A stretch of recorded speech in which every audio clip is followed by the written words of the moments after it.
What if I told you a 100-year-old carousel that once carried Winston Churchill, the Beatles, and Princess Diana is about to roll into your hometown? That's exactly what's happening in Bolton, and it's not just nostalgia. It's a masterclass in how to revive history while surviving the modern world. Let me break this down for you.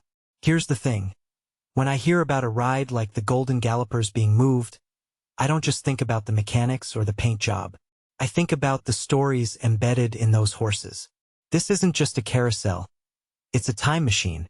Imagine kids today riding the same horses that Churchill might have sat on during his Blackpool visit. What does that say about legacy?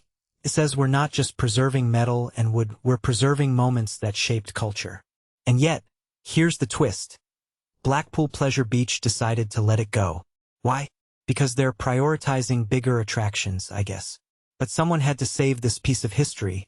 And who better than a family with roots in Bolton since 1901? Now, let's talk about the Hill family. This isn't just a business move. It's a full-circle moment. Henry Hill's grandfather started on a Ferris wheel in Bolton, and now he's bringing back a ride that's been part of the town's DNA for decades. I mean, how many family businesses can claim that? It's not just about profit. It's about honoring a lineage. And here's the kicker. They're doing it with a £5 admission fee. In a world where everything's getting pricier, this feels like a rebellion.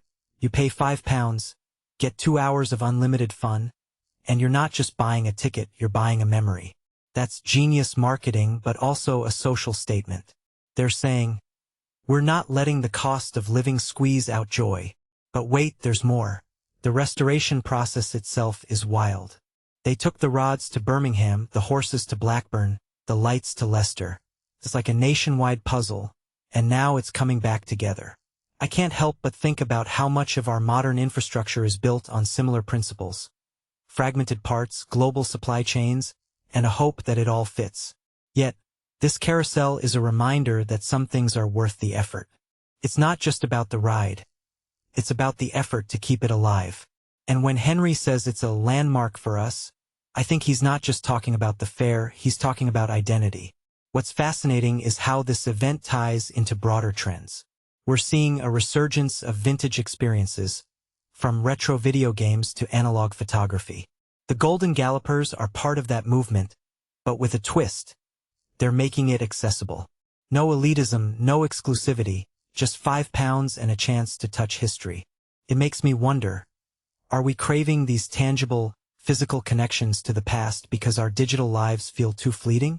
Or is it simply a way to slow down in a world that's always rushing forward? I'll leave you with this. When the Golden Gallopers spin in Bolton, they're not just entertaining kids.